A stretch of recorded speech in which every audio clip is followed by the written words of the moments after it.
Hare Krishna. Question from Sushant Kulkarni Prabhu. Is it practical for a engineering student to chant 16 rounds every day? I currently chant 8 rounds, and with the demanding study schedules, it seems difficult to have time to chant 16 rounds every day. Answer: what is practical depends on our understanding of life. So, is it practical? There are many people who are engineering students and they play video games several hours a day. There are many engineering students who do so many other way activities that waste a huge amount of time, or at least they don't use time. And so many people spend time hours surfing on the net, if not for obscene content, then just for some Facebook chit chatting and things like that. So it is not that we can study 24 hours a day, and practically nobody does that.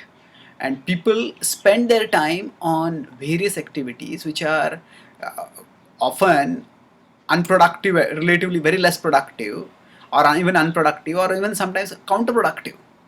So if people are watching, say, or are wasting hours and hours just watching movies or watching more obscene stuff on the net, so many bad habits different people have, and so much time goes in that. So we don't think of that uh,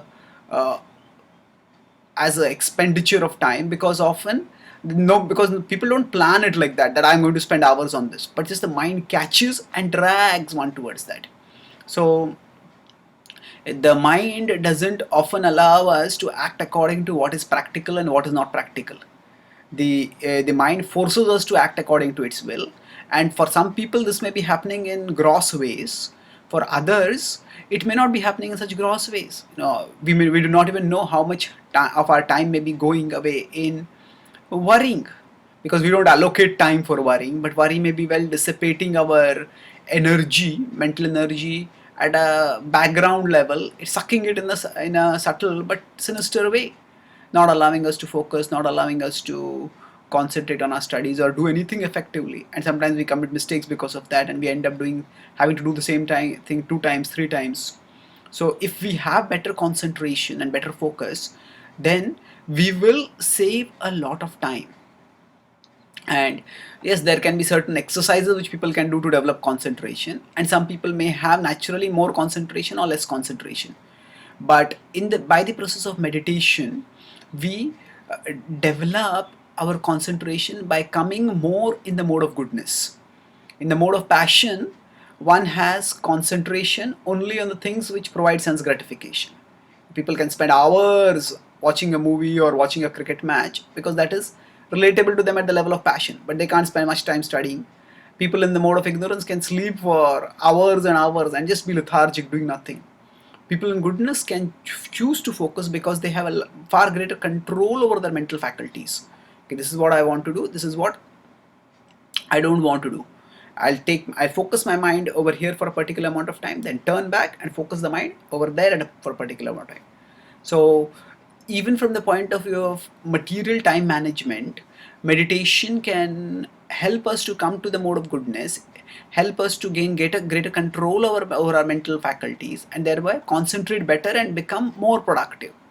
So in that sense, it is eminently practical in the sense of time management. Yes, it is not just a problem with engineers. In fact, with engineering students, afterwards, when one person gets a job, at that time things may be even more difficult. Engineering students can sometimes bunk lectures, but people can't bunk their job or going to office without far more severe consequences. So life is never easy, and life always requires us to make trade-offs. Trade-offs means deciding, okay, is this I have to give up this for this. So if we want to make serious spiritual advancement, then we have to make some trade-off. We have to cut down on some things which we are doing materially, and what they will be, we will have to take inventory of our life and make priorities accordingly based on our understanding of life as we get from the Vedic literature, Bhagavad Gita, and other scriptures, and then orient our life accordingly. It may be gradual reorientation that happens, but it's important to know that we will have to make trade-offs. If we want serious spiritual advancement, then we have to invest serious amount of time in our relationship with Krishna, and that often that quantity also forces quality, because if we decide that I'm going to spend 1.5 to 2 hours every day in chanting, then we will also make sure if I'm spending so much time, let me do it in the proper way so that I will get proper returns from it. Unfortunately, for some devotees, chanting just becomes a ritual, and they just think that okay, I have to spend 1.5 2 hours, I'll just spend it, but they don't put their heart into chanting, and then afterward, chanting becomes a burden and a boredom. There is an article on the Spiritual Scientist website where I talk about why chanting appears like a burden and boredom. But he suffice it to say that if one doesn't put one's heart, then it will definitely become a burden and boredom. But if one puts in the heart, concentrating attentively, then one will find that chanting is enormously beneficial.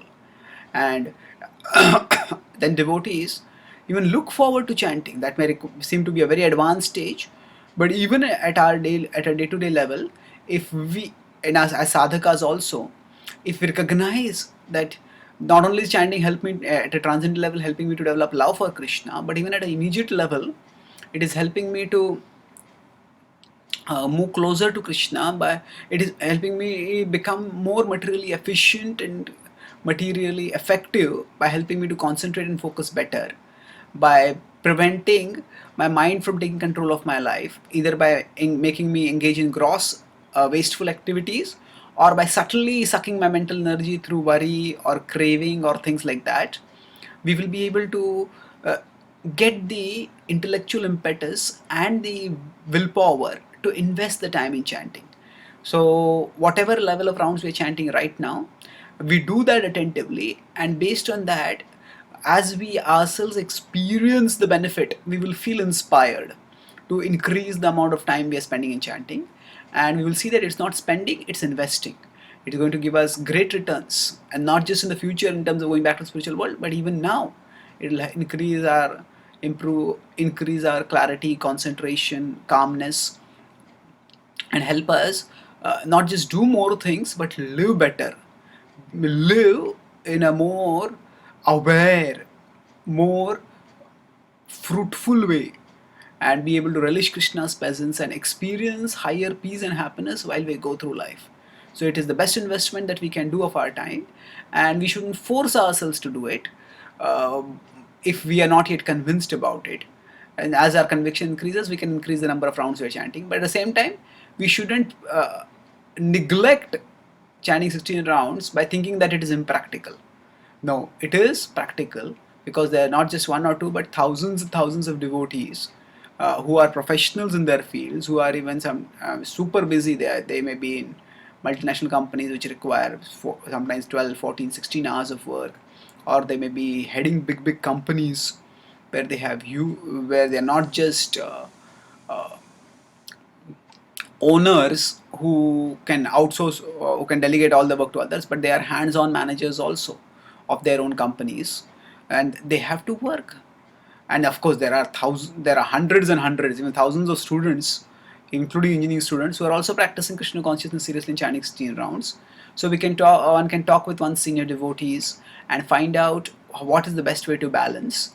If one has some supportive cultural environment like a youth center, a base, or a voice, then that environment helps us to bring a certain level of structure to our life, and within that structured living, the necessary amount of time for chanting automatically gets incorporated, and that helps us also to uh, invest the time in chanting without it appearing to be a constant burden that takes away our time and puts us in anxiety.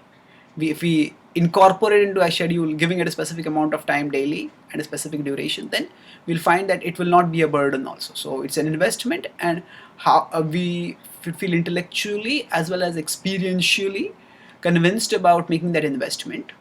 And then while making the investment practically, we have to see how we can integrate into our schedule by taking assistance of other devotees and a devotional culture if possible. Thank you. Hare Krishna.